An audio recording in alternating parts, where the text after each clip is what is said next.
أسوأ حاجة في صناعة المحتوى خلاص حلها الذكاء الاصطناعي.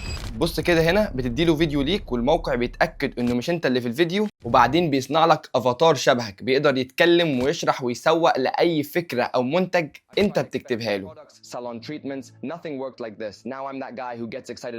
وده بيحصل باستخدام انفيديو AI توين، وده التحديث الجديد من انفيديو. كل الفكرة هنا إنه بيصنع لك نسخة رقمية منك، وده بيتيح لك بكل بساطة انك تعمل محتوى يومي من غير ما تضطر تطلع قدام الكاميرا. ولو مش عايز تستخدم وشك في صناعة المحتوى فتقدر تختار افاتار من الافاتارات الجاهزة اللي موجودة جوه انفيديو، وارفع للموقع صورة المنتج او اللينك، وانفيديو هيولد لك فيديو UGC كامل. The strawberry shampoo smells like childhood but works like expensive brands. والنتيجة اللي بتطلع تقدر تعدل عليها وتغير لغة الفيديو لأي لغة انت محتاجها. It's literally $1.14 at Walmart and my hair has never been softer.